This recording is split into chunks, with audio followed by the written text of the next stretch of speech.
Llegamos a la casa de alguien que nos tocó mucho el corazón, mucho, y van a ver ustedes esta historia maravillosa, especialmente porque aquí se combinó un poco la suerte de Proyecto Honra, que es hacer una casa, no sé si desde cero, pero refaccionarla, con Lighthouse, que es llevar los muebles todos a estrenar, los alimentos. Y digo que es difícil que esto ocurra en Estados Unidos porque mucha gente del mundo dice, ¿por qué ayudan allá en Estados Unidos que ahí no se ve la pobreza? Cuando nosotros vamos a amoblar casas. Entonces, la gente que no vive acá necesariamente no sabe que aquí la pobreza no viene en láminas, no viene bajo lonas, ni siquiera el gobierno nos dejaría que se instale un barrio en un terreno fiscal o asentamientos como ocurre en nuestros países. Aquí el gobierno suele dar una casa, suele dar un departamento, pero la pobreza se siente igual. La gente duerme en el piso, en un lindo departamento, duerme en el piso por meses, años. Otros no comen, aunque están en un techo.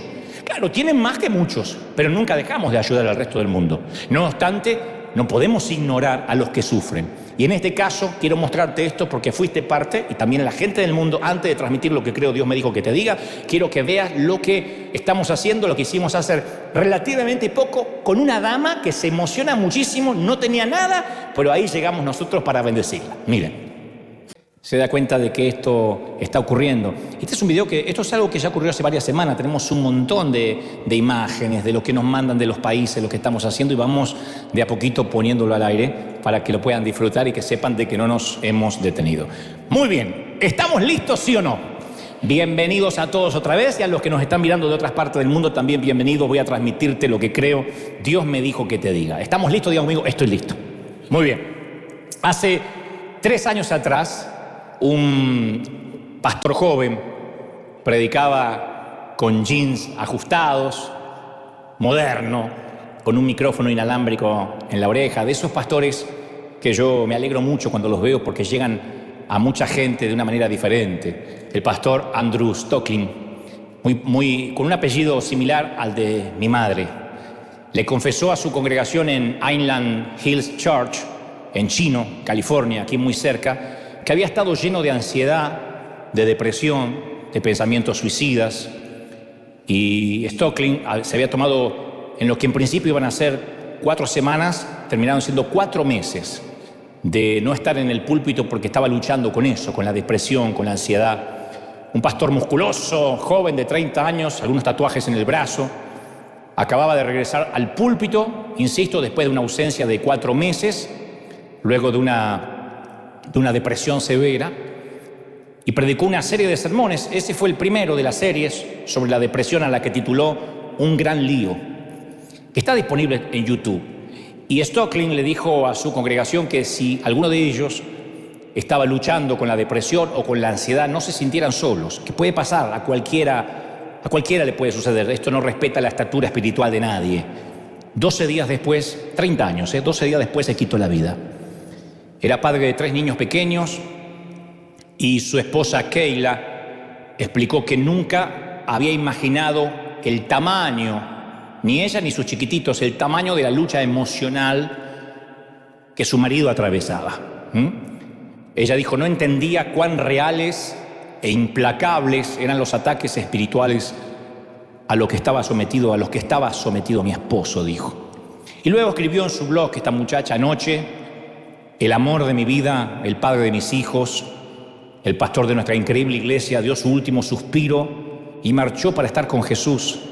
Él está ahora en el cielo, libre de dolor, libre de depresión y libre de ansiedad.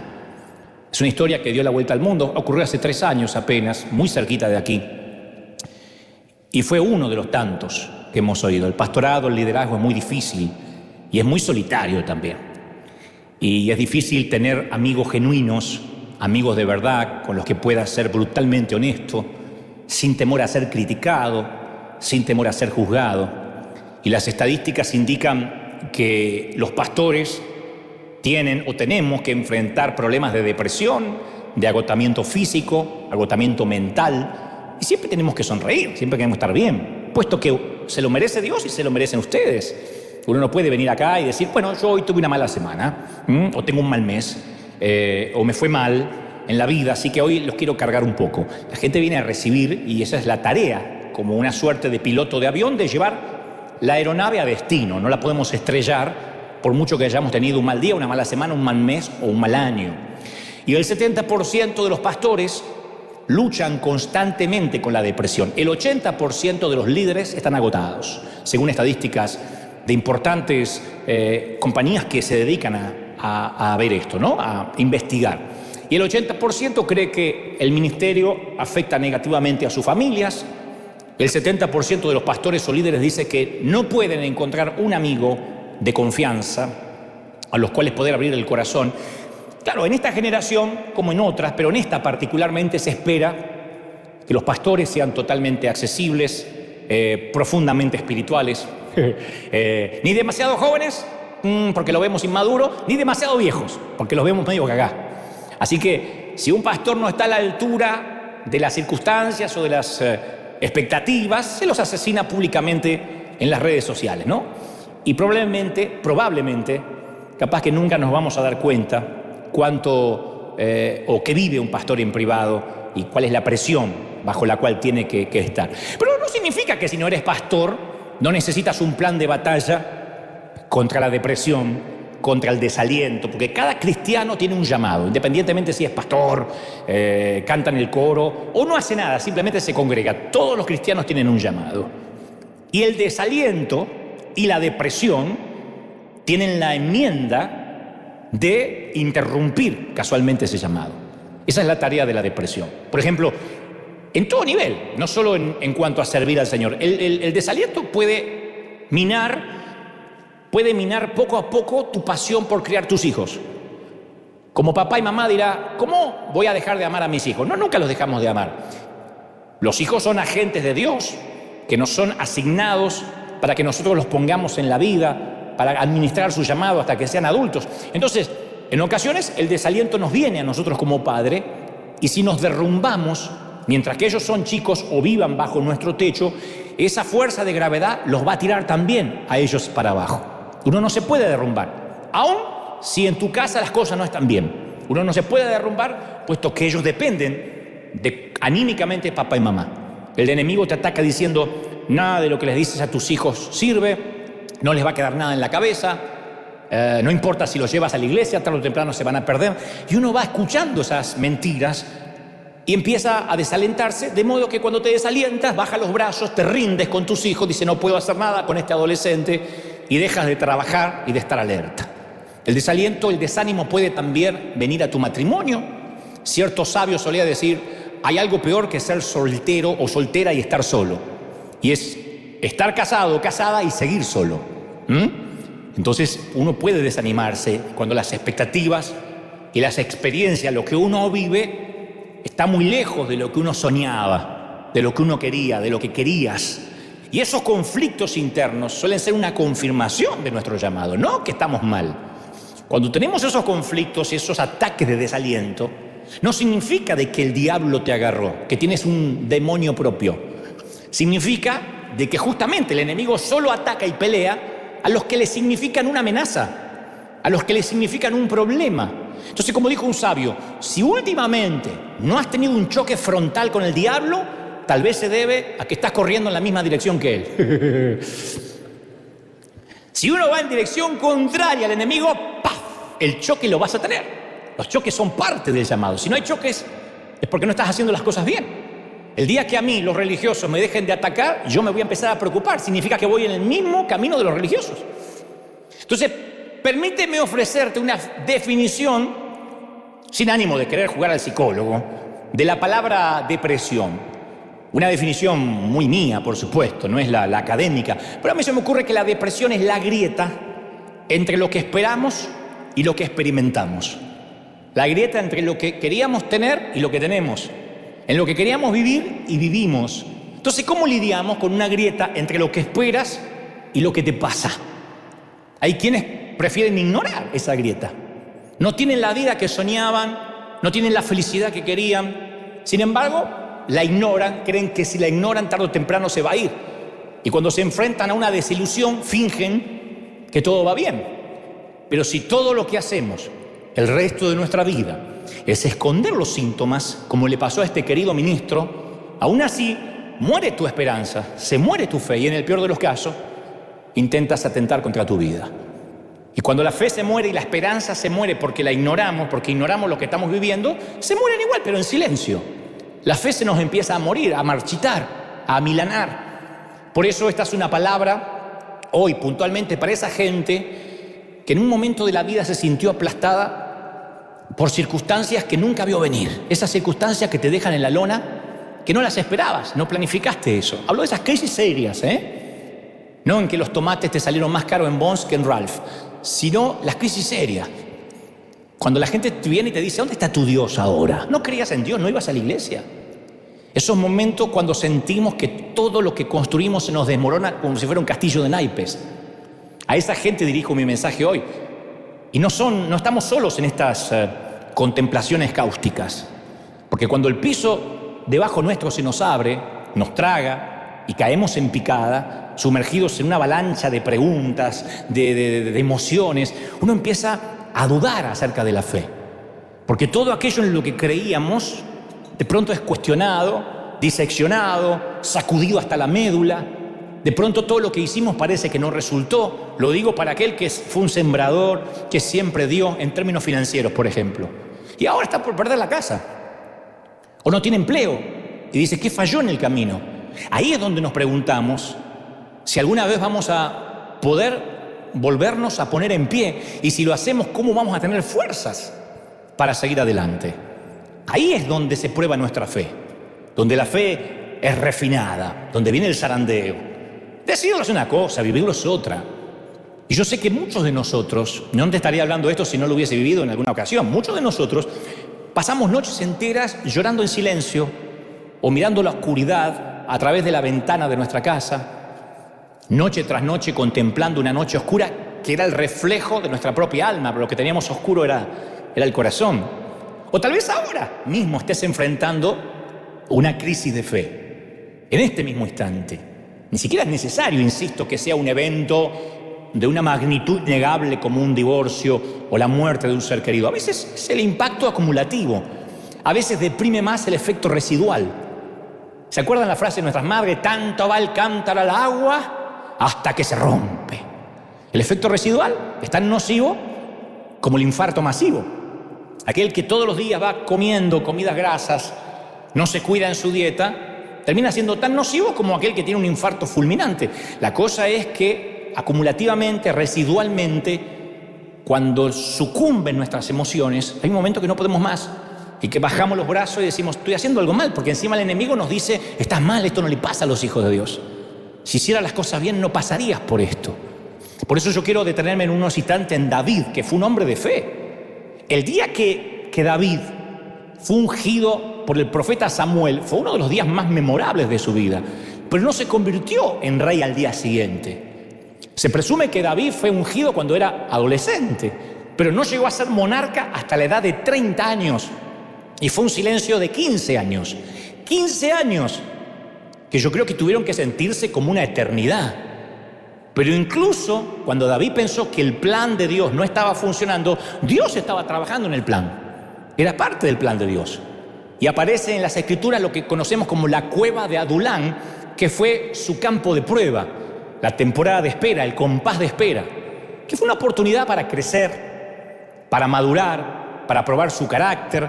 Y David, cuando uno va a las Escrituras, descubre que fue un líder gubernamental, militar, hasta un hombre dotado en la música, en la poesía. Encima era bien parecido el tipo, dice que era de hermoso parecer. Cuando la Biblia lo destaca era porque el tipo era bonito, era atractivo. Pero como muchas personas que aman a Dios, todo esto no le servía en un momento porque también luchaba contra la depresión. Luchaba contra la tristeza en su corazón. Y David hizo frente a una plétora de emociones turbulentas durante esos 15 años como fugitivo. Después algunas cosas se pondrían peor en su vida adulta, pero en esos 15 años fue bravo porque tuvo que huir para salvar la vida de la ira de su suegro. ¿Vos creías que tenías problemas con tu suegro? Este tenía problemas peores, de Saúl. Y al enfrentar muchas de estas cosas solo, buscó en la música David el consuelo para atravesar esos momentos. Entonces los estudiosos de las Escrituras dicen que los salmos que David compuso, por lo menos Mientras que estaba en el cautiverio, fueron 8 salmos diferentes durante toda su vida como fugitivo. Hay 8 salmos que se creen que fueron compuestos en la cueva. Ahora, ya sabemos que David huía del hombre más poderoso del mundo conocido de la época, casi siempre superado numéricamente. No podía hacerle frente a un monarca que tenía el poder, el gobierno militar. Así que David se movió a ciegas hacia un refugio donde por fin encontró un santuario, un lugar para estar solo. En medio del desierto, fue a parar a un lugar donde pudo esconderse, donde podía abrir su corazón a Dios y reunir los fragmentos de su vida, los pedazos rotos de su vida. Había encontrado una cueva, dice las Escrituras, la cueva de Adulán. Eso fue la cueva de Adulán para David, un lugar oscuro, una cripta fría, un momento difícil. Pero ahí se templó su confianza, ahí se forjó la fe. Ahí es donde David descubrió lo que significaba darle a Dios lo que nosotros a veces de manera superficial decimos sacrificio de alabanza. Fui a la iglesia a ofrecer un sacrificio de alabanza. No, sacrificio de alabanza es lo que hizo David en la cueva. La cueva de Adulán era un lugar angosto, un lugar donde Dios se encontró con David, donde David se encontró con Dios de una forma totalmente novedosa, que él no estaba acostumbrado. Porque los tiempos difíciles hacen eso con nosotros. Los tiempos difíciles nos hacen ver a Dios de otra manera, desde otra perspectiva. De allí la frase de que hay oraciones mucho más sinceras entre las paredes frías de un hospital y la grama recién cortada de un panteón que dentro de las paredes de cualquier iglesia, donde la gente bosteza, está pensando en cualquier cosa o en su defecto escribe en el celular. Las oraciones más honestas, las que hemos hecho más quebrados, fueron en sitios que no necesariamente son la iglesia. Y la cueva de Adulán no era donde David quería estar. Este sitio en el que ahora estás, metafóricamente hablando, no es el sitio donde querías estar. No era lo que habías planificado cuando hiciste los votos frente al altar.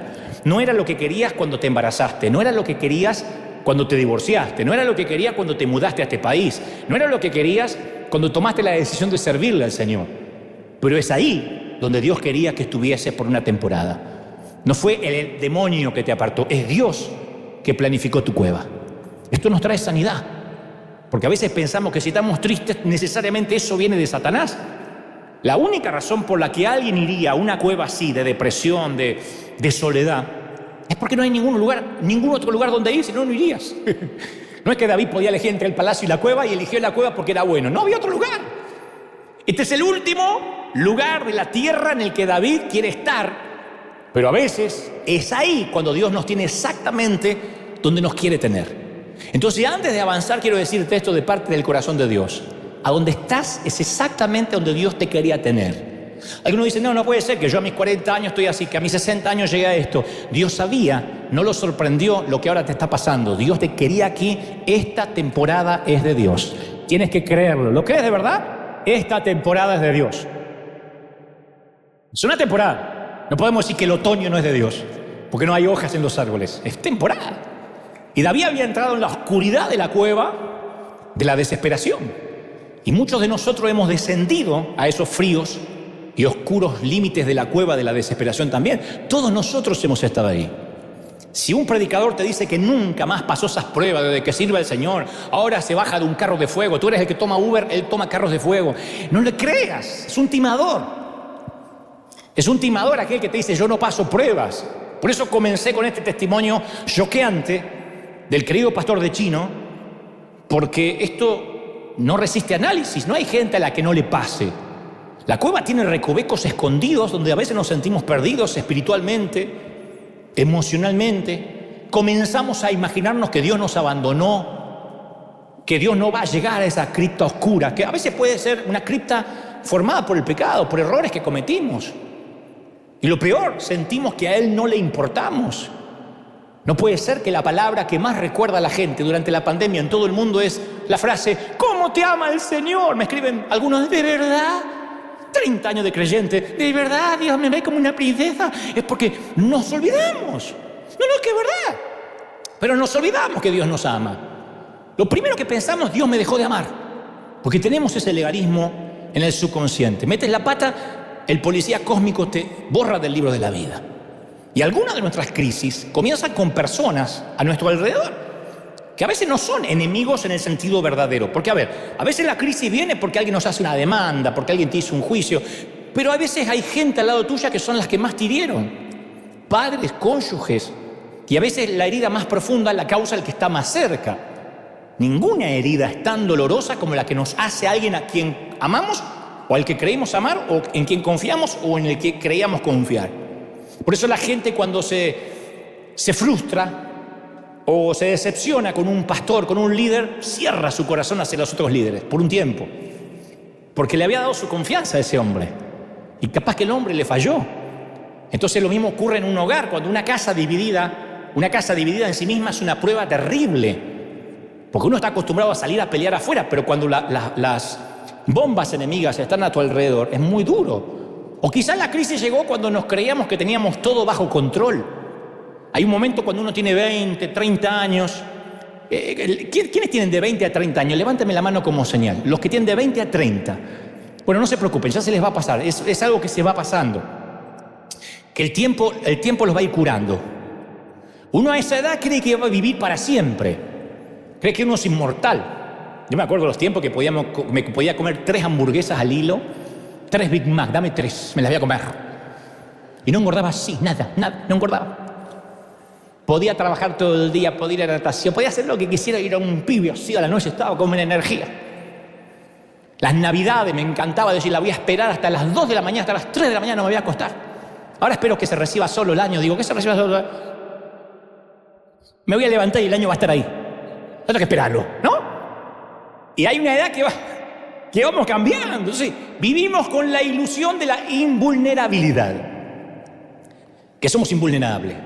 Y un día, lo primero que hace una crisis es romper esa burbuja, ¿no? Y todo lo que creemos, y todo lo que tenemos, o creíamos y teníamos, parece que se estremece todo de golpe. Entonces nuestra vida se sumerge en un caos, precisamente cuando todo parecía que iba a ir bien y que estaba todo bajo control. David era rey, y todo lo que hacía, aunque todavía no había llegado al trono, desde que fue ungido, todo lo que hacía ya era observado por la gente, y eso que no había redes. Pero si eres un líder cristiano, sabes cuán cierto es esto. Todo el mundo conocía los horribles detalles de los problemas familiares de David. Que su padre lo ignoró desde el inicio, que sus hermanos no lo aguantaban cuando él se apareció en el campamento, y después los problemas que tuvo con sus mujeres, con sus hijos, ni se imaginan. Pero ya empezó mal, porque su suegro lo odiaba.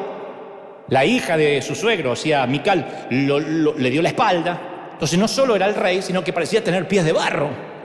Y todo el mundo lo estaba observando. Entonces, por lo menos podemos descubrir que no somos los únicos que hemos experimentado desánimo. Que si uno va a las Escrituras, encuentra un montón de gente que pasó por esa estación oscura. Y David está ahí buscando un poco de paz. Va a la cueva de Adulán para buscar paz. Porque a veces necesitamos aclarar que este no es un lugar para reformarse, para reformularse, rearmarse. No, es un lugar donde uno busca paz. Y esta es una de las 2 cuevas en la vida de David, porque hay otra que está, la cueva de Engadi, es otra, donde David cortó el borde del manto de Saúl. Esa es otra historia. Esta es la cueva de Adulam. Y Primera de Samuel, capítulo 22, relata todo lo que ocurrió con David ahí. Dice que yéndose David de ahí, huyó a la cueva de Adulam. Y cuando sus hermanos y toda la casa de su padre lo supieron, vinieron allí a él. Y se juntaron con él todos los afligidos. Yo pienso que ese fue el primer River que hubo. Todos los afligidos, todos los endeudados, todo el que estaba en amargura de espíritu, y fue hecho jefe de ellos y tuvo consigo como 400 hombres. Entonces la mayoría de los eruditos cree que el rey Saúl, para esa época, había agravado al pueblo de Israel con un impuesto muy pesado. Y al parecer la gente acudía a la cueva de Adulam para estar con David en su cólera, en su rebelión, por una tributación que era injusta, ¿no? Eran pobres, tenían muy poco, y muchos de ellos habían insistido ante Dios que necesitaban un rey. Queremos un rey como el resto de las naciones. Y Dios le dio un rey. Ahí está Saúl. Así que cuidado con lo que oras. Cuidado con lo que oras, que nadie te puso una pistola en la cabeza. Cuidado con los que algunos oran, porque algunos oran por años por algo que Dios no quiere que oren. Y cuando Dios te da, Saúl dice, ay Señor, pero quería, no quería Saúl. Y bueno, es lo que pedía, es lo que hay. Entonces, Saúl era ese rey. Y muchos otros de los 400 eran, sin duda, o de los que estaban en 400 eran, sin duda, gente que fue a prestarle apoyo a David. Algunos huían de los impuestos de Saúl y otros fueron a darle apoyo. Entonces, al vencedor de Goliat, todavía había un montón de ciudadanos que lo admiraban, contaban las historias de este adolescente. Y mientras más se filtraba la noticia sobre la huida de su héroe, que se había ido del Barça al PSG, no, eso es otra cosa, se iban cambiando de club. ¿No es cierto? Se iban cambiando, ahora todos querían jugar en París. Entonces esto era así. Deciden unirse a su refugio. Y por cierto, en el siguiente capítulo del primer libro de Samuel descubrimos que el número creció de 400 a 600. Nunca dejó de llegar gente a la cueva. Esto también, cuando yo digo cueva, no se imaginen una cuevita de un oso. No hace falta decir que era un huequito al costado de la colina. No, era una caverna enorme. ¿Cómo metes 600 gentes en una cuevita? Era una caverna enorme, yo presumo con una abertura de 12 metros. Así que tenemos a David, escuchad, huyendo de sus problemas, huyendo del suegro, de Saúl, tratando de preservar la vida. Por fin encuentra un lugar de respiro y dice: acá no me encuentra nadie. David escribió mucho sobre eso. ¿Quién me diera alas para volar me mandaría a mudar? Yo no digo que digas amén, pero ¿quién en algún momento de la vida dijo: me quiero ir a un lugar donde no me encuentre nadie? Ni mis hijos, mirá cómo aplauden, ni mi marido. Me voy, pero me cambio hasta la cara, la identidad, y mi mamá me amenazaba siempre: un día me voy a ir y no me va a encontrar nadie, mirá. Ni tu padre, ni tus hermanos, yo que tenía la culpa. Así que yo era un huérfano potencial, un huérfano en fe. Y de repente el tipo dice: acá no me encuentra nadie. Y de repente empiezan a venir grandes multitudes que entran a la cueva, que venían de todas las direcciones. ¿Y qué tipo de personas eran? No eran las más brillantes, no eran los mejorcitos. Eran deudores, buscapleitos, descontentos con el gobierno, que se unían a la pandilla. Pero eso era peor que las carabelas de Colón. Todos los delincuentes estaban ahí. ¿Y cómo crees que se siente David en compañía de esos? Acuérdate que David estaba enfermo emocionalmente, y estaba debilitado, desalentado. Yo creo que buscó una cueva no solo por seguridad, sino porque también estaba buscando soledad, quietud. El hecho de que uno sufra no siempre significa que quiere compañía. Porque si la compañía no es la ideal, es peor. Hay gente que en vez de ayudar, como digo siempre, con el arca, colabora con el diluvio. Entonces, cuando uno está triste, con lo que menos queremos estar es con gente que está tan desesperada como nosotros. No puedo pagar la renta, vos te quejás, yo te bajo un puente. Se suicidan los dos. Por eso no puedo imaginar lo que aquella masiva reunión debe haberle parecido a David. Lucha precisamente por lidiar con sus propias emociones turbulentas. Pobrecito apenas puede con él. Y todos los parias de Israel se congregan en la cueva de Adulán. David, que entró en una cueva, insisto, para estar solo, se encuentra rodeado de los peores ciudadanos de Israel. Y David, conforme lo que uno lee, era muy introspectivo. Si bien es emotivo, muy transparente en sus emociones, era muy de mirarse para adentro. ¿Cómo sé esto? Bueno, porque sus sentimientos fluyen en los salmos. Su música, su alabanza, sus lágrimas. Yo digo que David fue el único autor que escribió poesía descarnada, superando a Coelho, a Gabriel García Márquez, a cualquier otro escritor que haya surgido desde cualquier época hasta la fecha. Y a veces pensamos que los cristianos no pueden expresar sus emociones. Como que nos dicen: no, eso está mal. Y creemos que adoptando este concepto de ser perfectos, eso nos va a hacer más santos, pero es fingimiento, como decimos siempre. O sea, el comportamiento cristiano, de acuerdo con este sombrío estereotipo, es una conducta calmada, caracterizada por clichés, por frases repetidas. Aunque los leones te estén rodeando en la arena romana: ¿cómo estás, hermano? En victoria, en fe. ¿Y tienes para comer? Hace 3 días que no como, pero gloria al Señor, Él quiere que ayune. No se puede estar así. Hay un momento que... Claro, porque no se predicó mucho en la iglesia en años la teología de la adversidad. Siempre el evangelio fue del empoderamiento, y eso permeó tanto la vida de nuestra iglesia, que a veces escuchamos demasiado la palabra positivo. Sé positivo, hermano, no seas negativo, confiesa las cosas buenas. Siempre se nos procura que tengamos un pensamiento positivo. Y se nos asegura siempre, veamos todos los live que veamos, escuchemos al predicador que escuchemos, que si practicamos la confesión positiva nos van a pasar cosas positivas. Bueno, el optimismo es una gran cosa. Lo malo es que la vida no siempre es positiva. La vida no tiene un solo polo. Ojalá la vida tuviera un solo polo. Mira qué fácil que sería la vida. A veces las cosas salen mal. Y si nuestra mente está conformada inexorablemente para un pensamiento positivo, va a llegar el momento en que estemos viviendo en un mundo imaginario, de fantasía, de sentido común. ¿Cómo está? A mí, gloria al Señor, a mí. Gloria al Señor, ¿te duele? No, no me duele. No me duele. No podemos estar así. Pues somos gente torpe. Entonces, yo me considero un tipo positivo, muy positivo. Pero hay algo que también creo. Si no tenemos un punto de vista realista de la adversidad, el resultado no va a ser muy positivo cuando llegue el momento de enfrentar esa realidad. Uno tiene que tener una mirada realista. Y David, un hombre conforme al corazón de Dios, descargó sus emociones. Si uno ve su poesía, su prosa, a mí me gusta escribir, por eso, y leer. Por eso me fascina leer su prosa, su poesía, porque pone colores violentos. Y a veces va escribiendo en un crescendo casi operático, parece una ópera. Muy shakespeariano para escribir, porque empieza suave y de pronto estalla y vuelve otra vez, y lágrimas y bronca, todo junto, coraje. Yo me estremezco cuando leo las obras de David con ojos nuevos. Y David escribe el Salmo 142, que después lo pueden buscar en casa. Dice que su espíritu está angustiado. Angustia, decime si esa palabra no define cómo nos sentimos muchas veces. ¿Cómo te sentís? Angustia. ¿Viste la angustia que no hay ni lágrimas tenés para llorar, pero sentís angustia? Es una cosa acá. Ponés la tele y no puedes ni ver la serie porque la angustia no te deja. ¿Te sentiste alguna vez angustiado de espíritu? David no sabía dónde ir, no sabía qué camino tomar. La vida se le había convertido en un gran torbellino que se le vino encima y él lucha para permanecer firme contra la corriente. Lo persiguen dos ejércitos. Uno compuesto por soldados que lo quieren matar y otro por sufrientes que se le quieren pegar. Yo no sé cuál prefiere. Mira lo que está en la cueva y dice, ¿por qué no me matan los de afuera? Porque están todos los exiliados ahí. Entonces su vida está atrapada en un nudo de problemas.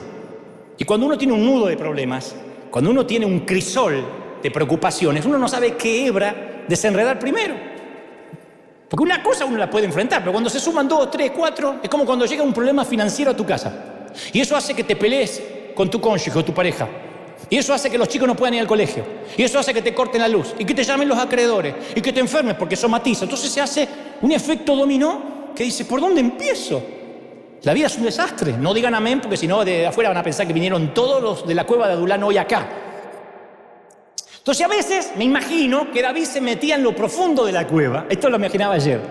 Se tapaba la cara con las manos buscando meditar, o sea, hacía un ovillito como hacen las muchachas, como hacen las chicas por lo general cuando están deprimidas, que hacen un ovillito así, en el sillón, me hago un ovillito, y se ponen en posición fetal esperando morir, hasta que viene el nene, les pide comida y se levantan, resucitan, pero si no, quieren morir. Bueno, entonces cuando está hecho un ovillito al final de la cueva, escucha un eco de voces, levanta la vista, David no lo puede creer, los ve entrar a todos estos por la abertura de la cueva, es una encrespada variedad de gente que comienza a llenar la cueva. Gritan en cuanto a los impuestos de Saúl, que cómo puede ser, problemas familiares, miles de inquietudes. Y un desgraciado trajo hasta la suegra a la cueva. Eso no se hace. Eso es traición. David cierra los ojos y no lo puede creer. Y piensa, ¿qué otra cosa mala me puede pasar? Me falta que me orine un dinosaurio, ya no puede pasarme más cosas. Estoy en el peor momento de mi vida. Y se siente perdido, desorientado. Pero esa no es la única emoción que siente, se siente abandonado. Para mí esto es uno de los versículos más tristes de la Biblia. El Salmo 124:4, David escribe, miré a mi diestra, a mi derecha, ¿no? Y observé, no hay en esta gente quien me quiera conocer. No tengo refugio, no hay quien cuide mi vida. ¿De verdad? Hay mínimamente 400 tipos que le juran lealtad. Y él dice, nadie de estos 400 me quiere conocer. Yo creo que no hay palabras más desoladoras y desesperadas que esta. Una turba de partidarios que lo buscan y él está más convencido que nunca que a nadie le importa él como persona. Porque a toda esa gente les importa lo que él puede hacer por ellos. Como los que arrojaban mantos y palmas a Jesús en la entrada a Jerusalén. Lo que querían era un libertador. No nos libertás, a la semana pedimos la cruz. Esa gente lo había visto derrotar gigantes, las batallas que libra, pero él como persona no les importa a nadie. Si este tipo les va a derrocar y va a ir en contra de Saúl y va a quitar los impuestos, es un hombre de Dios. Si no puede hacer nada contra Saúl, lo van a liquidar. Y ese es el síndrome de la mayoría de los líderes, de los pastores. La mayoría tenemos que estar conscientes que mucha gente nos ama por lo que somos, los menos, y otros nos aman por lo que le podemos dar. Hay gente que cuando no puede quitarte nada, y esto no tienes que ser pastor para esto, te pasa como mamá, como papá, como jefe de una empresa. Hay gente, acá hay gente que me ha dicho, no vengo más. Si es que tuvo la gentileza de decirme. Yo mismo tuve a mi lado personas que daban la vida por mí. Yo voy a estar a tu lado y Dios me puso. Y un día dijo, me voy a otro lado porque allá me dan más amor. Allá me dejan cantar. Y gente que creía que te amaba. Gente que yo me jugaba, este va a morir al lado mío. Pero te abandona, uno no sabe nada de ellos. A veces uno ni se merece una despedida, ni se merece un, mire, no voy a venir más. Eso la pandemia no vino más. Ustedes dirán, bueno, pero capaz que porque es difícil llegar a vos. No, porque el que quiere llegar, llega. Y dice, mira, tengo que llevarle este mensaje adelante. Pero yo no digo esto con bronca, con recelo, te digo, mi corazón. Porque, no, yo tengo asumido hace muchos años. Yo tengo que hacer la dicotomía entre la persona y el personaje que la gente quiere. La dicotomía entre mi yo real y la gente que espera algo de mí. Esto es parte de los avatares del llamado. David está solo también en cuanto a las personas. Y yo creo que esto nos pasó a todos. ¿Cuántos de ustedes se han sentido solos alguna vez en medio de una multitud de conocidos? En medio de una multitud de 400. Hay gente solas en las iglesias llenas. Parece una contradicción, pero muchas veces mientras mayor sea el número de presentes, más intenso es el sentimiento de soledad. Por eso las ciudades grandes y populosas son caldo de cultivo para el suicidio, para la desesperación, donde el más alto índice de suicidios en New York, Madrid, Buenos Aires, las grandes urbes donde la gente camina y se lleva por delante en las veredas. Entonces una cueva llena de voces que solo exigen algo puede ser muy solitaria. Hay mamás que sienten ese sentimiento, que si se le da algo a los hijos están. Cuando no les da, los hijos no vienen. Y nos pasa en todos los órdenes de la vida. Si yo serví, yo di, ni siquiera me dio las gracias. Y el Salmo nos sugiere que David vio la turba y tuvo la sensación de soledad como un cuchillo clavado en su corazón, viendo la turba. Porque nadie sabía las profundidades de sus emociones. Nadie le importaba lo que sufría. Le decían, vamos campeón, adelante, ahí está David, vamos campeón. Pero nadie le preguntó qué estaba pasando. Y yo hablo hoy a la gente que está viviendo en una temporada como esa, donde los problemas tienden a aislarnos.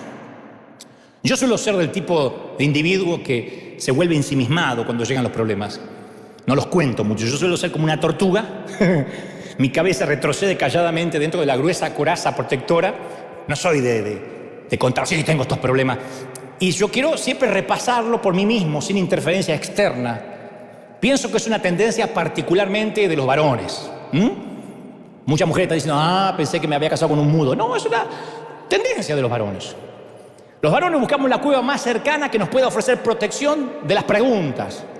Y creemos que ningún otro experimentó un problema como nosotros y que ni nuestra familia nos puede entender, o por lo menos así nos parece. De manera que nos encerramos en una cueva. Pensamos que la vida es ríe y todos van a reír conmigo, llora y vas a estar solo.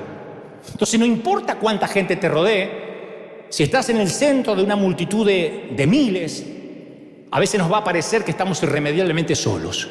¿Por qué? Porque los problemas estimulan la soledad. Y la soledad alimenta la depresión. David dice, estoy muy afligido. Decime si eso no es estar deprimido. Estoy muy afligido. Y este es un tema muy delicado, un tópico muy delicado, que no se habla mucho en las iglesias. Como que los ministros tenemos miedo de hablar de depresión. Preferimos decir, espíritu de depresión, suéltala, y ya está. Pues no puede pasar a todos. Nos podemos mudar, nos podemos cambiar de trabajo, podemos cambiar de cónyuge, pero la nube oscura parece que no cambia nunca. Con el tiempo define nuestro propio cielo. Y la depresión es un camino a través de la oscuridad. No hay señales, no hay vistas panorámicas, no hay un destino claro. Por lo menos así se siente. Y no existe enfermedad más profunda para el alma que la depresión. Un consejero la ha descrito como una agonía que no se detiene. Viste que los dolores de parto, le digo a las mamás, los dolores de parto, cuando estás con contracciones, te vas a sentir morir, pero te deja respirar. De modo que el médico te dice, cuéntelas, con qué frecuencia las está teniendo para saber que se aproxima el parto. Bueno, la depresión son dolores de parto sin respiro. Noche tras noche, día tras día, casi un nivel arterial. Es el equivalente espiritualmente al cáncer, porque la metástasis va por dentro. La diferencia es que como va por dentro, frecuentemente no reconocemos que nos está pasando algo. Es un parásito de la mente, un asesino silencioso, una larva que se nos mete en el corazón. Por eso deprimir significa que algo se hace más pequeño de lo que es, se deprimió.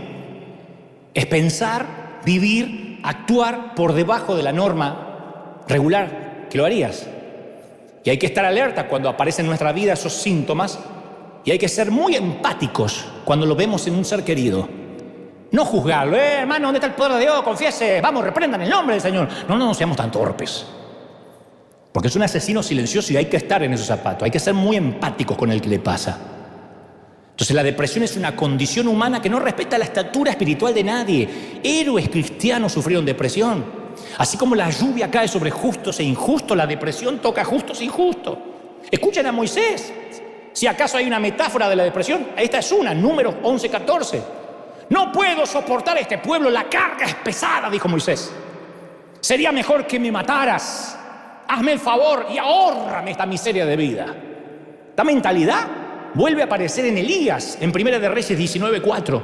Basta ya, Señor, quítame la vida, no soy mejor que mis padres.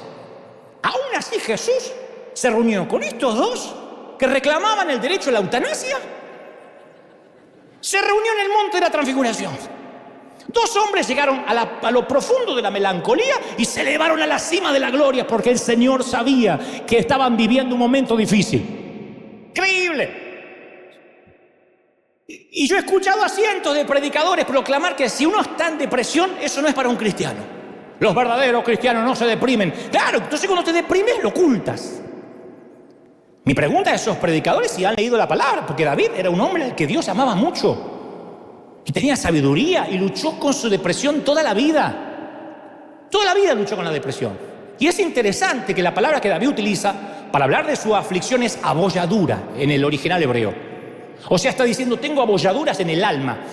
Tengo algo que me aprieta el pecho acá. Estoy deprimido. Tengo abollada el alma. Hay una canción en mi país que dice, me tengo el corazón con agujeritos. Yo he conocido personas que han sufrido una depresión tan intensa que han puesto fin a sus vidas. Como el pastor Andrew, en chino.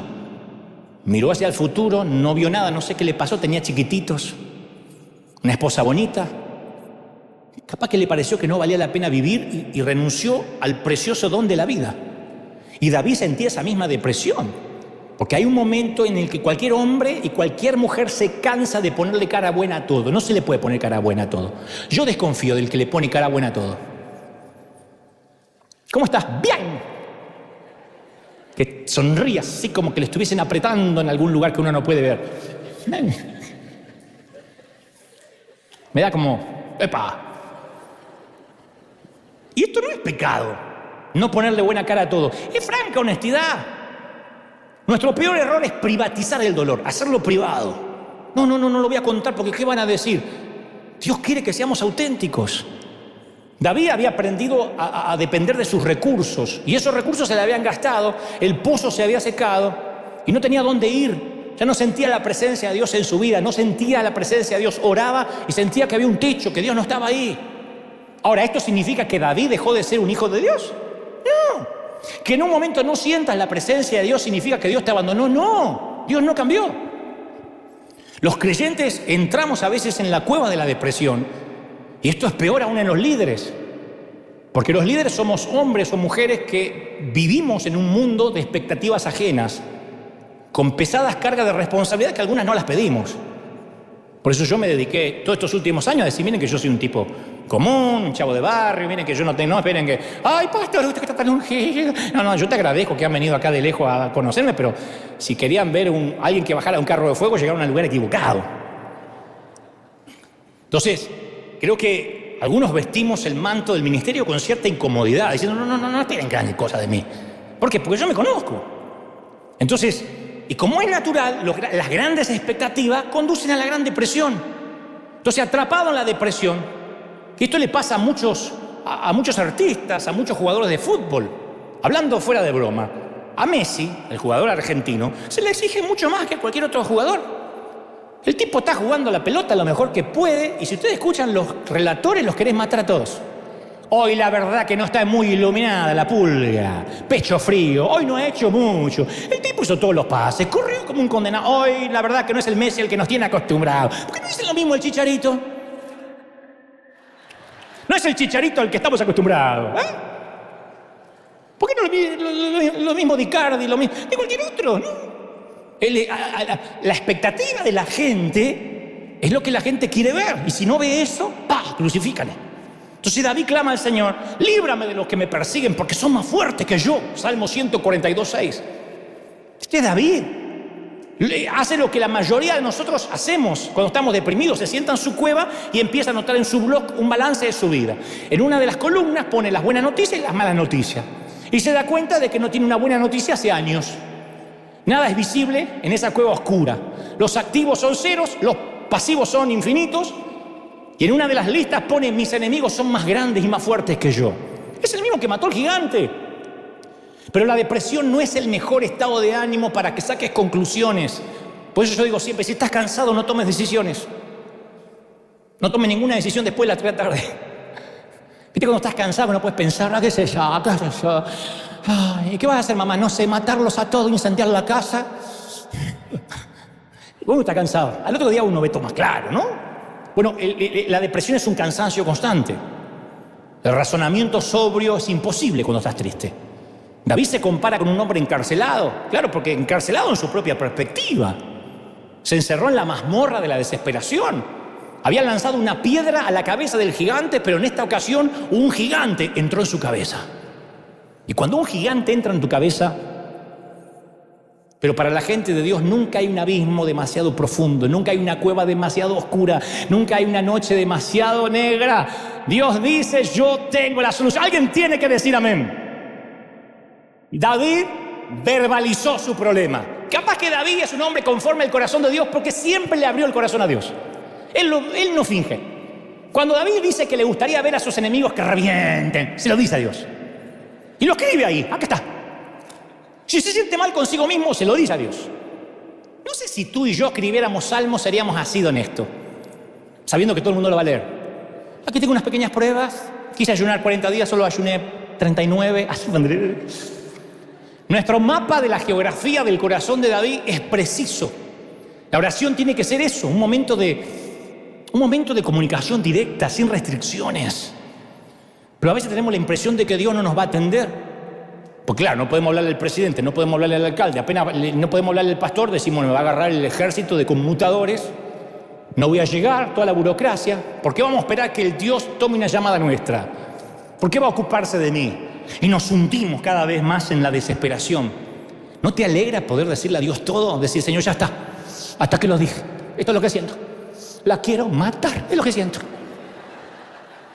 Se tiene que dar vergüenza. Ahí empieza el proceso de recuperación. David dice: cuando mi espíritu se angustiaba dentro de mí, tú conociste mi senda. De pronto David lo empieza a ver al verbalizar lo que le está pasando. Él despliega sus problemas, viste, como un gran rollo que tiene los secretos de su cueva. Y empieza a contarle los secretos de la cueva. De pronto toma conciencia. Cuando está derramando su corazón, David se da cuenta que Dios estaba ahí y que se está ocupando de su depresión. Nunca estarás solo en un lugar que no sea exactamente donde Dios quería que estuvieses. Yo te voy a decir lo que te dije hace un ratito. David nunca pudo encontrar una cueva que estuviese fuera de la jurisdicción de Dios. Y tú nunca vas a encontrar una depresión a la que Dios no alcance, a la que Dios no toque. Alguien tiene que decir amén. David dice: saca mi alma de la cárcel para que alabe tu nombre. David tiene libertad para adorar a Dios otra vez. David está viajando de la prisión a la alabanza y registra su canción en el Salmo 142. Algunos dicen que el Salmo 57 lo escribió al mismo tiempo que el Salmo 142. Pero es mucho más que una canción. A mí me encanta porque tiene 2 estrofas y un coro. Tiene 2 estrofas y después de cada estrofa un coro, un puente y un coro. Dice: exaltado sea sobre los cielos, oh Dios, sobre toda la tierra sea tu gloria. No sé cómo sonaría.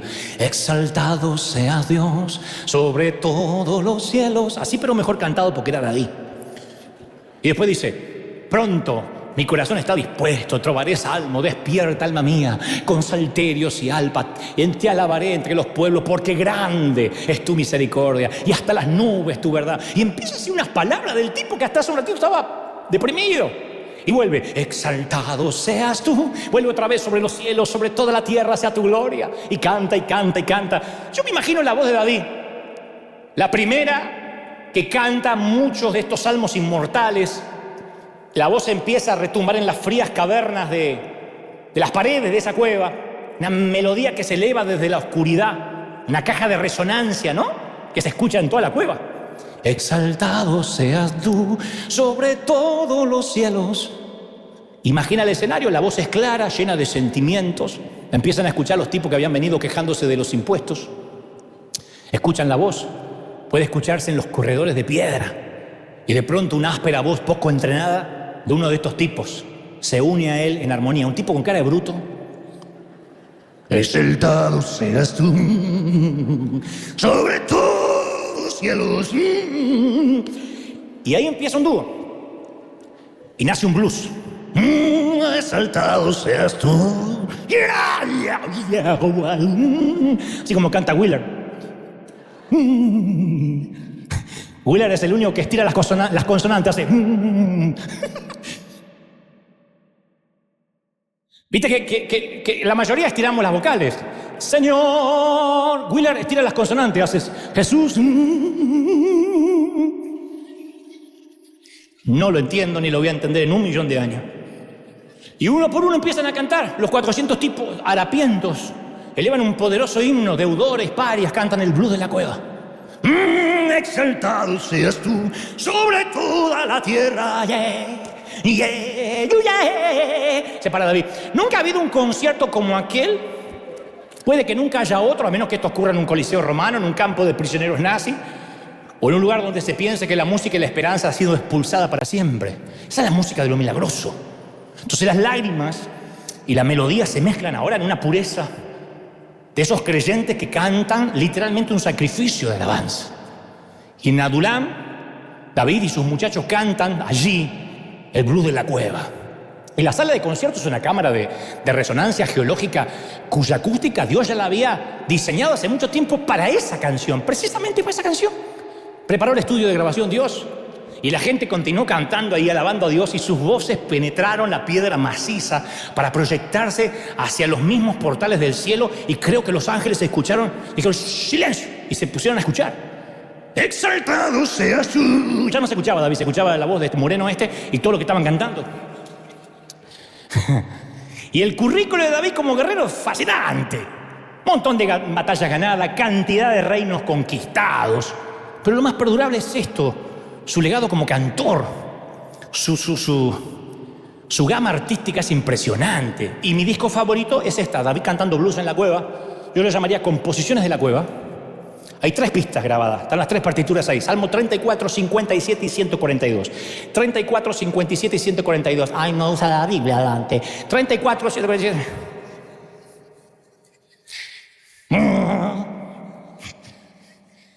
Porque tienen un ambiente único. Probablemente porque David las escribió en la peor temporada de su vida.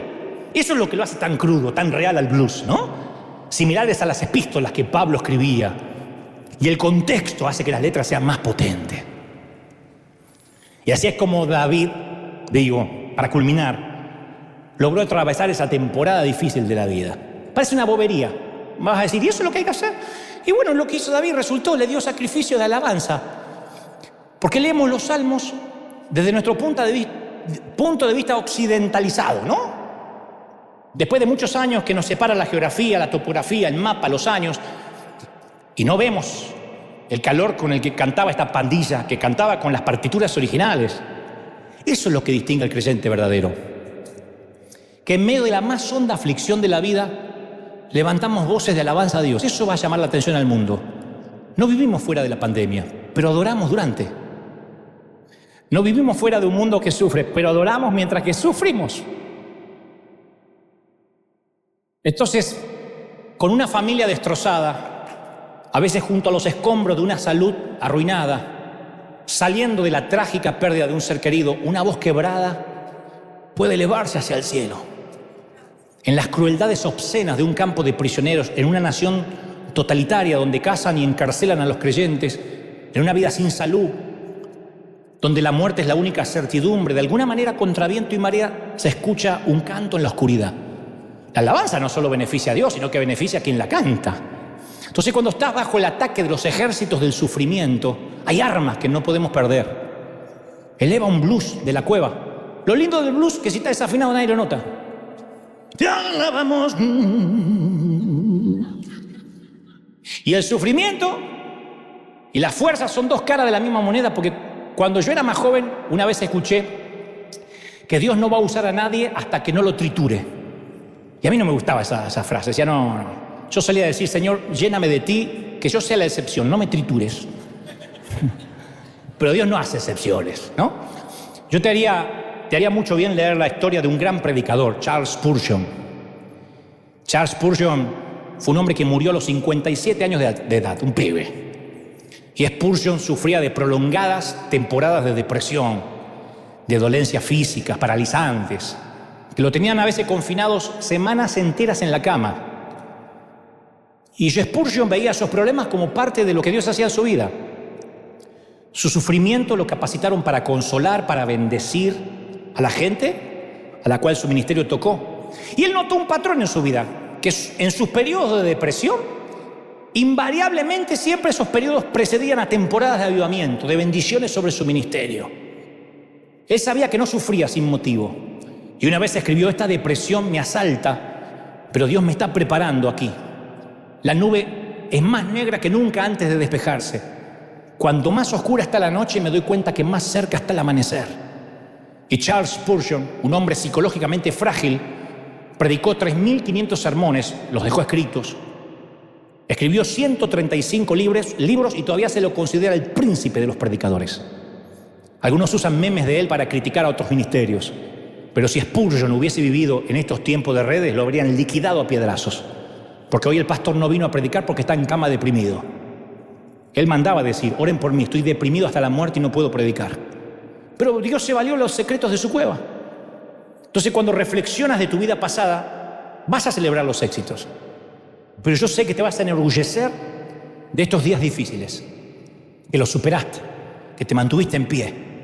Todos soñamos con la corona como David, pero vamos a ser definidos por la forma que manejamos la decepción, por la forma que manejamos nuestros miedos.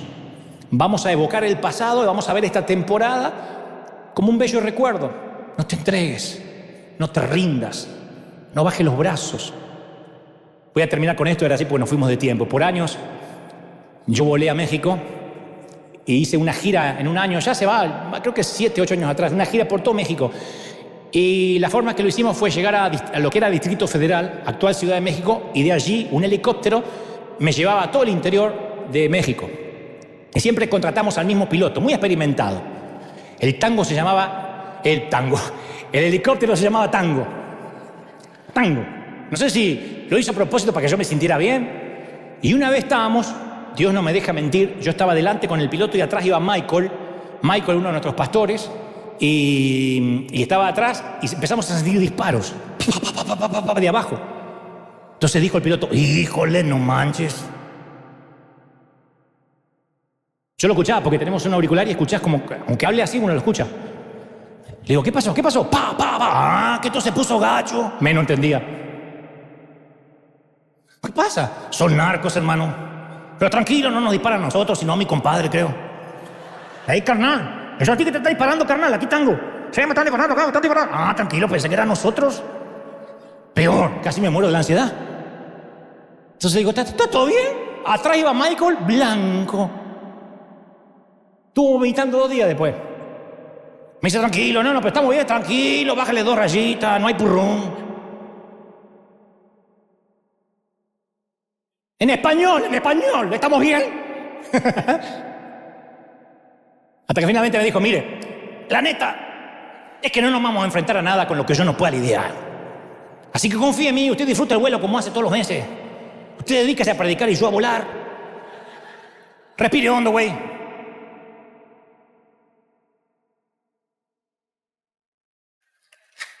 No escuche los disparos, cierre los ojos Y para cuando los abra, vamos a aterrizar y estar en casa. Yo digo, a veces Dios nos dice lo mismo. Dedícate a obedecer tu llamado, güey. Cierra los ojos. Y para cuando los abras, habrás llegado a casa. Dale un aplauso al Señor de señores y al Rey de reyes. Dale un aplauso, vamos, ponte de pie y dale un aplauso al Señor. Si crees que Dios habló, que ese aplauso se escuche en Europa, en Asia, en África, en América, en Oceanía. El Señor está aquí hoy. ¡Aleluya! Cuando abras los ojos vas a estar en casa. ¿Lo crees de verdad? Si es la primera vez que estás mirando, o si estás aquí, quiero que todos me acompañen en esta oración para los que por primera vez, judíos, musulmanes, testigos de Jehová, adventistas, agnósticos, quiero que repitan conmigo. Di conmigo, Señor Jesús, te recibo como mi Salvador. Entra en mi vida, perdona mis pecados. Anota mi nombre en el libro de la vida. Gracias, Señor, por tu perdón. Amén. Y amén. Levanten las manos al cielo, quiero orar. Padre, estoy orando por esta cuna de campeones. Levanto tus brazos como Aarón y Hur hicieron con Moisés. Levanto tus brazos, querida. Levanto tus brazos, príncipe. Te levanto. El Señor me dice que levante tus brazos ahora. No puedo estar al lado tuyo, pero ahora quiero que imagines que levanto tus brazos y te digo, no te entregues. Vamos. Se meten con uno de River y se meten con todos.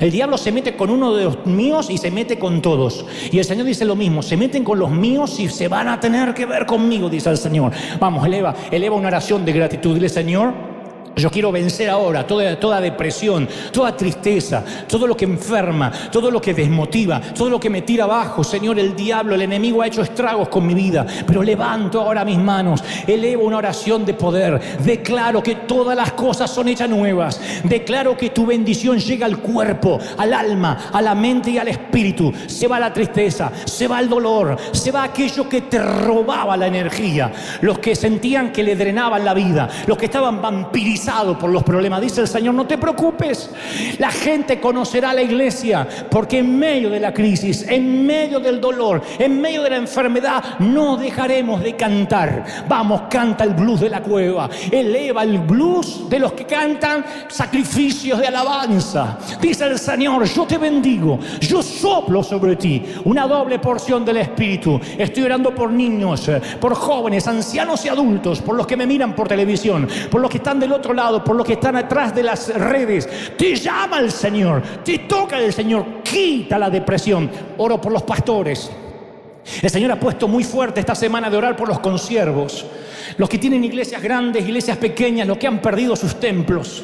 Aquellos hombres que ahora están tristes porque la gente no llega, porque miran a su congregación que está muerta de miedo, otros se han enfermado, por los que dicen, Señor, todos los años que he servido no sirvió de nada.